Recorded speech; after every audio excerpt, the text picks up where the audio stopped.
Welcome, operatives, to this explainer. Today, we're locking in your Level 7 command compliance. Look, I know you're heavily focused on the physical realities of the field, the gear, the tactics, but this doctrine right here, this is the tool you absolutely need to bring order to absolute chaos. It's exactly how you're going to ensure seamless integration with local, state, and federal agencies during those intense, high-stress deployments. And critically, it's what you need to pass your certifications. So we're treating this as a tactical briefing. We're going to focus heavily on the core exam facts, and more importantly, the real-world operational why behind them. Let's get into it. Here's our tactical escalation for today's briefing. We'll start off with ICS order from chaos. Then we'll move into sustaining prolonged ops, outline NIMS the nationwide doctrine, scale things up to the federal grid and lifelines, and finally finish off with start triage and field survival. All right, let's dive right into Section 1, ICS, Order from Chaos. Now, the Incident Command System, or ICS, isn't just a bunch of bureaucratic theory. It was actually born out of the incredibly deadly California wildfires in the 1970s. Its entire purpose was to solve multi-agency chaos. Specifically those nightmares when multiple agencies show up to a massive disaster and literally no one knows who's actually in charge. To achieve order today, every single incident, no matter how big or small, relies on these 5 major management functions. Command sets the overarching objectives. Operations, they are the doers. Your rescue teams and medical triage handling the tactical activities. Planning are the thinkers, gathering intelligence and looking ahead. Logistics are the getters, securing the food, water, and radios to keep operations in the fight. And finally, finance and administration are the payers. I really want to hammer home a core exam fact here. Finance is a literal survival requirement. If you don't aggressively track your costs, your timekeeping, and your injuries, your organization cannot secure FEMA reimbursement later. And if you don't get reimbursed, your organization goes under. Simple as that. So, if there's one crucial number you need to memorize for your exam, and honestly for your squad's survival in the field, it's this one right here, 5. The optimal span of control ratio is exactly 1 supervisor to 5 subordinates. Now, the acceptable range is technically 3 to 7, but 5 is the absolute gold standard. Why? Because under extreme physiological stress, a human leader's situational awareness degrades incredibly fast. It's just biology. If you are trying to direct more than 5 moving pieces in a chaotic hot zone, you are going to drop the ball. In fact, if a squad grows to 8 people, the doctrine specifically mandates it must be split into 2 squads of 4. Now, this brings us to a distinction that trips up a ton of operatives on the certification exam. We're talking about unity of command versus unified command. Unity of command means the operative on the ground only ever answers to one squad leader. That's it.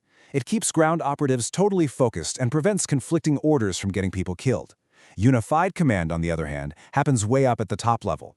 That's when multiple jurisdictions, let's say a local police department, county fire, and your task force, all share command authority without giving up their own distinct legal boundaries. Basically, unity of command keeps the ground clear, while unified command prevents turf wars at the top. And to make all of that work, you absolutely must use common terminology, plain English only. There is a strict, absolute prohibition on using 10 codes, like 10-4 or Code 3, on the radio net. Just imagine a multi-state task force operating on the exact same net.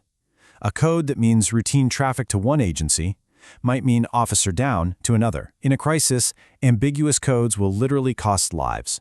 Speak plainly, always. Moving right along to Section 2, Sustaining Prolonged Ops. So what happens when a crisis pushes into day 2, day 3, or even beyond? When the exhaustion really sets in, verbal orders start to fail, people forget things. This is exactly where the Incident Action Plan, or IAP, becomes critical. The IAP is the formal plan containing the general objectives that reflect your overall strategy. Why is this a core exam fact you need to lock in? Because as operations drag on, the IAP is literally the only thing ensuring the night shift knows exactly what the day shift was trying to accomplish. It is your ultimate defense against mission drift. Now, you really need to pay attention to the strict division between staging areas and base camps. This is a very frequent exam trap, so let's clear it up. A staging area is where resources are kept while awaiting an immediate tactical assignment. The golden rule here, you must be ready to deploy from a staging area within exactly 3 minutes. No exceptions. A base camp, conversely, is where your resources actually sleep, eat, and repair equipment. You never, ever mix those two operational mindsets. And when those shifts eventually do change, a formal transfer of command must occur. This isn't just a high five and a good luck. It is a formal handover of control that requires a comprehensive briefing.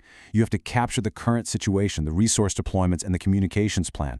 A botched handover creates a massive operational liability because it leaves operatives completely without orders in highly hazardous environments. Let's scale up to Section 3, NIMS, the Nationwide Doctrine. If ICS is your tactical engine, NIMS, the National Incident Management System, is the overarching road system for how it all connects. Now, I need to clarify a massive exam fact right now.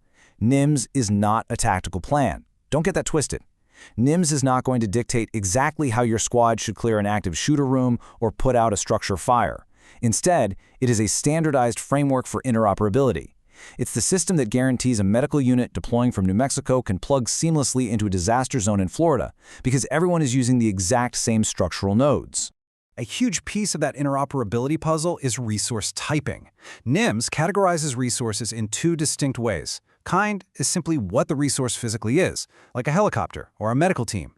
Type refers to its actual capability level. For example, a Type 1 resource is a massive heavy-duty federal asset, like a full 80-person urban search and rescue team. A Type 4 is a small, basic local team. Understanding this distinction prevents catastrophic logistical errors. If you need a heavy lift in a disaster, you really don't want to accidentally order a Type 4. Okay, moving into Section 4, Federal Grid and Lifelines. Zooming out to the absolute top of the federal pyramid to understand massive regional recovery, the entire response focuses intensely on stabilizing these 7 community lifelines immediately after a disaster. We're talking safety, food and water, health, energy, communications, transportation, and hazmat. Let me state this crystal clear for your tactical awareness. A disaster response cannot and will not move into the recovery phase until every single one of these 7 lifelines is completely stabilized. To manage all of this chaos, the federal government groups its capabilities into Emergency Support Functions, or ESFs. This totally streamlines resource requests. For a real-world tactical example, if your squad is on the ground and desperately needs federal medical supplies, you don't just broadcast some general plea into the void. You must push that specific request through the ESF-8 public health pipeline. Knowing your ESFs is exactly what gets you resources faster. But listen up, because here is the stark reality of the federal grid. Disasters begin and end locally. The federal government uses a tiered response. Federal assets literally wait until local and state resources are entirely overwhelmed before they deploy. Therefore, local civilian readiness, your squad's immediate capability, is your absolute best chance of surviving the first 72 hours of a total blackout. Help is not immediately on the way. You are the help. Which brings us to our final section, Section 5. Start triage and field survival. We're bringing this high-level doctrine down to the mud and the blood now. This is the purest form of civilian leadership during the immediate aftermath of a mass casualty event, directing ops in totally austere environments. The overriding philosophy here is unforgiving, but it's absolutely necessary, doing the greatest good for the greatest number. In an overwhelming crisis, you are going to face harsh operational realities. You have to make the conscious, incredibly difficult decision to bypass the mortally wounded in order to save the highly salvageable. We execute this using the START triage algorithm. You have to evaluate patients in 60 seconds or less using the RPM criteria: respirations, perfusion, and mental status. Based on that, you tag them into 4 categories. Immediate, or red, is for life-threatening but salvageable injuries. Delayed, or yellow, is for serious injuries that can wait a bit. Minor, or green, is for the walking wounded, and black is for the dead or dying who aren't breathing even after you reposition their airway. And here's a massive tactical tip for the field: instruct your operatives to use those green walking wounded as free labor. Have them help carry equipment or apply pressure to other people's wounds. Put them to work. As you're clearing the scene, you are actively hunting for the 3 killers: airway obstruction, excessive bleeding, and shock. I demand that you train your operatives to prioritize treating these 3 specific killers immediately, right where they lie, before you even attempt to move any patient. Stop the bleed, open the airway, treat for shock, do it right then and there. But remember, triage isn't just for the victims, it's absolutely for your team, too. Psychological triage is a vital leadership duty. You must constantly monitor your squad. If an operative experiences acute traumatic stress and starts showing extreme cognitive degradation, they have got to be rotated out of the hot zone immediately. I don't care how short-handed you are, a compromised operative is a deadly liability to the safety of the entire team. We've covered a lot today.